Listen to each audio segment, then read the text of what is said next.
राहुल गांधी बोल रहे हैं, लेकिन उनके नेताओं को सबको काम पे लगा दिया हेमंता बिस्वा शर्मा ने, उल्टे सीधे बयान दे करके, उल्टी सीधी बातें बोल करके। और एक तरफ जो आरएसएस की चिट्ठी आई है उसका भी कहीं कोई जिक्र नहीं है। एक और खबर बता रहा हूं जो पूरी मीडिया से गायब है, पूरे देश से गायब है। ऐसे ही हमारे देश के गोदी मीडिया के बड़े चैनल ने, जिसका टाइम्स ऑफ इंडिया ग्रुप के नाम से जिसको जाना जाता है, टाइम्स नाउ ने कल ये खबर दिखाई थी और प्रमुखता से छापी थी। लोगों को ये बताया था कि इजिप्ट की जो एम्बेसी है, इजिप्शियन एम्बेसी ने पासपोर्ट वाली बात को गलत कहा है। पवन खेड़ा ने जो वो पासपोर्ट दिखा के कागज दिखाए थे, जो बताया था कि इनकी जो पत्नी है, इनकी पत्नी के जो पासपोर्ट हैं और कागज हैं वो बने हुए हैं वहां से। तो इसी की खबर का खंडन करते हुए टाइम्स ऑफ इंडिया ने ये दिखाया था कि वो जो पवन खेड़ा कागज दिखा रहे हैं वो फेक है। और इजिप्शियन जो एम्बेसी है उसका नाम लिया था। इजिप्शियन एम्बेसी का नाम लेते हुए टाइम्स नाउ ने खबर चला दी। अब आप देखिए सच क्या है। इजिप्शियन एम्बेसी को यानी मिस्र को खुद जवाब देना पड़ा और आकर के उन्होंने कहा कि ये जो खबर दिखाई गई है झूठ है, हमारा इससे कोई लेना देना नहीं, हमने तो ये बात कही नहीं। इजिप्शियन एम्बेसी ने आकर के ये बताया है इस देश के अंदर ट्वीट करके माध्यम से, सोशल मीडिया प्लेटफॉर्म के माध्यम से, कि ये जो टाइम्स नाउ खबर दिखा रहा है कि ये जो पवन खेड़ा ने कागज दिखाए थे फेक थे, इजिप्शियन एम्बेसी ऐसा बोल रही है। इजिप्शियन एम्बेसी ने आकर के जवाब दिया, भैया हमने तो बोला ही नहीं, ये तो खुद मीडिया बोल रही है, ये तो मीडिया के बोल है। तो इस तरीके का प्रोपगेंडा चल रहा है। जो खबरें सच होती हैं वो गायब नजर आती है और जब खबरें होती नहीं है उनको दिखाया जाता है। इजिप्शियन एम्बेसी ने खास तौर पर इस बात को बिल्कुल पॉइंट करते हुए कहा है कि हमने जो ये बात कही है, टाइम्स ऑफ इंडिया ने दिखाई है कि भाई ये कागज फेक है, ऐसा कुछ नहीं है। अब समय आ चुका है, अब हेमंता बिस्वा शर्मा को वहां जाकर के रगड़ा जाएगा, इनकी पत्नी को वहां जाकर के रगड़ा जाएगा, तलब किया जाएगा और अब इनका जेल जाने का, जैसे राहुल गांधी बोलते नजर आ रहे हैं कि अब इनका जेल जाने का समय आ चुका है। तो अब ये इलेक्शन जीते या हारें, लेकिन जेल से नहीं हार सकते, जेल तो ये जीतेंगे जरूर। बांग्लादेश के जो विदेश मंत्री हैं खलीलुर रहमान, उन्होंने हमारे विदेश मंत्री जयशंकर से मांग की है कि जो पुरानी प्रधानमंत्री है हसीना शेख, उन्हें हमें सौंपा जाए। मैं तो ये कहता हूं कि हसीना शेख को भी सौंपना चाहिए इनको। और जितने भी वहां पर अपराधी किस्म के लोग होते हैं उनको हमारे देश के अंदर क्यों जगह दी जाती है? उनके देश का आंतरिक मामला है, उनके देश के अंदर केस चलना चाहिए, उनके देश के न्यायालय हैं, उनके देश का कानून है, वो अपनी कानूनी प्रक्रिया के हिसाब से उनको सजा दे या उनको बरी करे। लेकिन हमारे देश के अंदर बांग्लादेश की एक और बहुत बड़ी कुख्यात अपराधी जिसको इन्होंने पनाह दे रखी है, तस्लीमा नसरीन, बहुत वांछित वहां पर अपराधी है, उसके ऊपर वहां पर इनाम भी है, वहां की अदालत ने भी उसको दोषी करार दे रखा है, लेकिन हमारे देश ने उसको भी रखा। ऐसे ही तारिक फतेह जो वहां से बिल्कुल एकदम वो अपराधी किस्म का व्यक्ति था, अब वो हमारे बीच नहीं रहा, उसको भी हमारे देश ने पनाह दी। स्वागत है आपका, मेरा नाम है विपिन बेबाक, मेरे साथ पत्रकार शादाब रिजवी। धन्यवाद बेबाक। शादाब रिजवी, हेमंत बिस्वा शर्मा, आज एक नई वीडियो उनकी आई है, उसमें वो लल्लन टॉप के पत्रकार से उलझ गए हैं और बहुत ही कई सारी बातें उन्होंने ऐसी कही हैं जो बड़ी शर्मनाक है। देखिए, जिस तरीके से हेमंता बिस्वा शर्मा की आप बातें बता रहे हैं, उनके बयान सामने आ रहे हैं, उनकी वीडियो सामने आ रही है, तो ये खाली लल्लन टॉप के पत्रकार से नहीं उलझे हैं, ये तो अपने ही जो जिस पार्टी के नेता हैं और वो पार्टी जिसकी जन्मदाता जो उसकी पार्टी आरएसएस है, उससे भी उलझ बैठे हैं।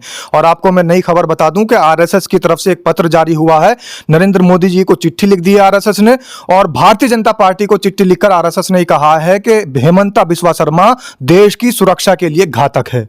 इस तरीके की जो खबरें हैं वो आपको किसी न्यूज़ चैनल पर दिखाई नहीं दे रही होगी, लेकिन ये बिल्कुल सच है। आरएसएस की तरफ से जो चिट्ठी लिखी गई है उसमें कहा है कि या तो इनके खिलाफ कार्रवाई की जाए, और अगर इनके खिलाफ कार्रवाई नहीं हो रही है तो अनैतिकता के आधार पर क्या आपका कोई समझौता हो गया है? ये इस तरीके का सवाल भी उठाया है। आरएसएस ने चिट्ठी लिख करके एक तरफ तो हेमंता बिस्वा शर्मा पर निशाना साधा है, दूसरी तरफ भारतीय जनता पार्टी से भी सवाल पूछा है कि आप ये बताइए, अगर इनके खिलाफ कोई कार्रवाई आप नहीं कर रहे हैं, हमारे देश की सुरक्षा के अंदर इतनी बड़ी सेंधमारी है, जिस तरीके से इनके 3-3, 4-4 पासपोर्ट मिलकर के आ रहे हैं इनकी पत्नी के, तो आपने इनको पार्टी में अभी तक क्यों रखा हुआ है? अगर इनको पार्टी में रखा हुआ है तो क्या अनैतिकता के आधार पर समझौता कर चुकी है भारतीय जनता पार्टी हेमंता बिस्वा शर्मा से? ये बोल हैं आरएसएस के। तो बहुत सारे जो लोग हैं ये कह रहे हैं कि भाई आरएसएस जो है इसको बढ़ावा दे रहा है, ये आरएसएस का पिट्ठू है। तो आरएसएस ने तो खुद इस बात का खुलासा कर दिया है, इस बात की पोलपट्टी खोल दी है कि ये देश का दुश्मन है, देश की सुरक्षा के लिए घातक है। और हेमंता बिस्वा शर्मा के लिए जिस तरीके की आप बातें बता रहे हैं कि ये कुछ ना कुछ उल्टा सीधा बयान दे देते हैं, कुछ ना कुछ इनकी वीडियोस वायरल हो जाती है, इसके पीछे भी एक बहुत बड़ा कारण है।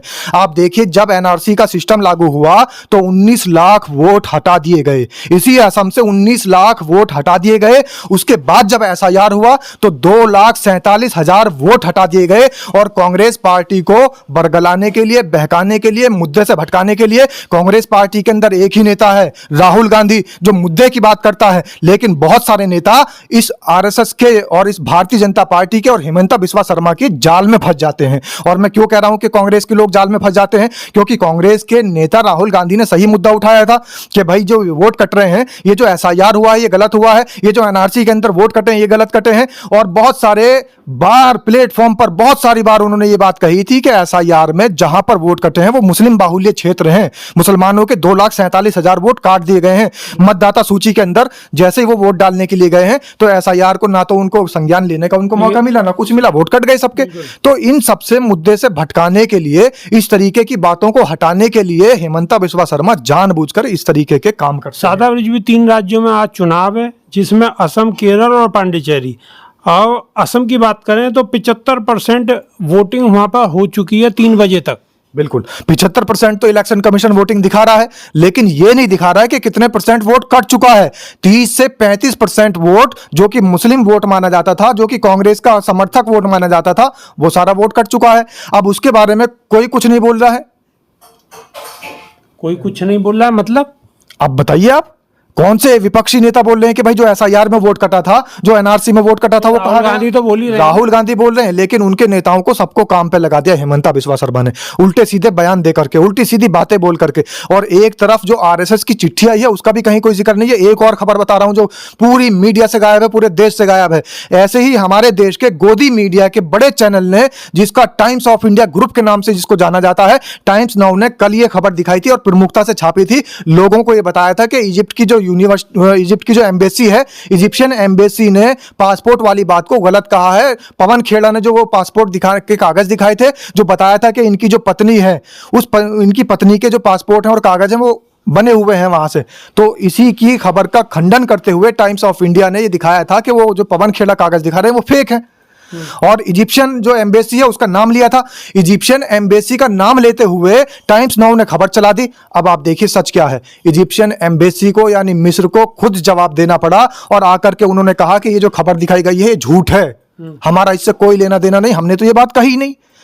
इजिप्शियन एम्बेसी ने आकर के ये बताया है इस देश के अंदर ट्वीट करके माध्यम से, सोशल मीडिया प्लेटफॉर्म के माध्यम से, कि ये जो टाइम्स नाउ खबर दिखा रहा है कि ये जो पवन खेड़ा ने कागज दिखाए थे फेक थे, इजिप्शियन एम्बेसी ऐसा बोल रही है। इजिप्शियन एम्बेसी ने आकर के जवाब दिया, भैया हमने तो बोला ही नहीं, ये तो खुद मीडिया बोल रही है, ये तो मीडिया के बोल है। तो इस तरीके का प्रोपगेंडा चल रहा है। जो खबरें सच होती हैं वो गायब नजर आती है और जो खबरें होती नहीं है उनको दिखाया जाता है। इजिप्शियन एम्बेसी ने खास तौर पर इस बात को बिल्कुल पॉइंट करते हुए कहा है कि हमने जो ये बात कही है, टाइम्स ऑफ इंडिया ने दिखाई है कि भाई ये कागज फेक है, ऐसा कुछ नहीं है।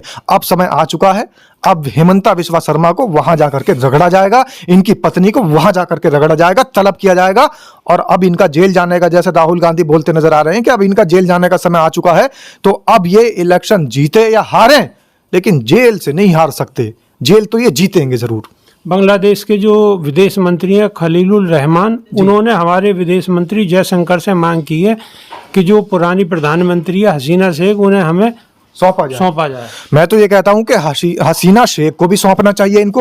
और जितने भी वहां पर अपराधी किस्म के लोग होते हैं उनको हमारे देश के अंदर क्यों जगह दी जाती है? उनके देश का आंतरिक मामला है, उनके देश के अंदर केस चलना चाहिए, उनके देश के न्यायालय हैं, उनके देश का कानून है, वो अपनी कानूनी प्रक्रिया के हिसाब से उनको सजा दे या उनको बरी करे। लेकिन हमारे देश के अंदर बांग्लादेश की एक और बहुत बड़ी कुख्यात अपराधी जिसको इन्होंने पनाह दे रखी है, तस्लीमा नसरीन, बहुत वांछित वहां पर अपराधी है, उसके ऊपर वहां पर इनाम भी है, वहां की अदालत ने भी उसको दोषी करार दे रखा है, लेकिन हमारे देश ने उसको भी रखा। ऐसे ही तारिक फतेह जो वहां से बिल्कुल एकदम वो अपराधी किस्म का व्यक्ति था, अब वो हमारे बीच नहीं रहा, उसको भी हमारे देश ने पनाह दी। तो ऐसे अपराधियों को पनाह देने का काम कौन कर रहा है? हमारे देश की सरकार। एक तरफ अमित शाह कहते हैं घुसपैठिए आ रहे हैं, घुसपैठिए आ रहे हैं, यहां पर क्राइम बढ़ रहा है तो घुसपैठियों की वजह से बढ़ रहा है। अरे तो भैया गृह मंत्री जी, अरे तो भैया रक्षा मंत्री जी, अरे तो भाई प्रधानमंत्री जी, आप कर क्या रहे हैं? अपराधियों को तो आपने खुद घुसा रखा है। आप देखिए खलीलुर रहमान क्या कह रहे हैं कि हमारे अपराधी हमें सौंपिए। बिल्कुल। सादा ब्रिज में एक चीज़ और बताइए कि अब 3 बजे तक अगर 75% वोटिंग हो चुका है तो ये चुनाव किधर जा रहा है।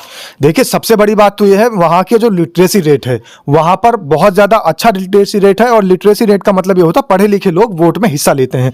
और पिछले समय के आप जाकर परसेंटेज देखिए और इस समय की परसेंटेज देखिए, कहीं से कहीं तक भी आप नहीं मिला पाएंगे उसे। क्यों? क्योंकि 19 लाख वोट और प्लस जो 2.5 लाख वोट ये कटा है, ये भी इस परसेंटेज का हिस्सा था। अगर वो वोट ना कटा होता एनआरसी में 19 लाख, तो इसकी परसेंटेज कुछ और होती आज की। और अगर ये 2.5 लाख वोट जो बिल्कुल चुनाव से बिल्कुल पहले काटा गया है एसआईआर के माध्यम से, अगर ये ना काटा गया होता तो फिर परसेंटेज के आंकड़े कुछ और होते। इलेक्शन कमीशन लोगों का बेवकूफ बनाने का काम कर रहा है। और सबसे बड़ी बात आप ये देखिए, एक ये सवाल मैं देश की जनता से पूछना चाहता हूं, हमारे देश के अंदर बहुत सारे ऐसे नेता हैं जो कानून के भी जानकार हैं, बहुत सारे ऐसे एक्टिविस्ट भी हैं जो कानून के जानकार हैं। आप मुझे ये बता दीजिए कि जब वहां पर आसाम के अंदर आचार संहिता लागू है तो वहां पर किसका राज चल रहा है? वहां पर इलेक्शन कमीशन का राज चल रहा है। तो हेमंता बिस्वा शर्मा के इशारे पर फिर पवन खेड़ा को पुलिस पकड़ने क्यों आ जाती है? इलेक्शन कमीशन का राज है और पवन खेड़ा को पकड़ने पुलिस आ रही है। तो समझ लीजिए कि इलेक्शन कमीशन के राज के पीछे हेमंता बिस्वा शर्मा बैठा है। इलेक्शन कमीशन से ऊपर हेमंता बिस्वा शर्मा बैठा है। इस देश के चुनाव आयोग से ऊपर हेमंता बिस्वा शर्मा बैठा है और हमारे देश का प्रधानमंत्री नरेंद्र मोदी बैठा है। तो ये थे हमारे साथ पत्रकार शादाब रिजवी। इनकी बातें आपको कैसी लगी कमेंट के माध्यम से अपनी राय जरूर रखें। अभी के लिए सिर्फ इतना ही। बहुत बहुत शुक्रिया। धन्यवाद विभाग जी। नमस्कार।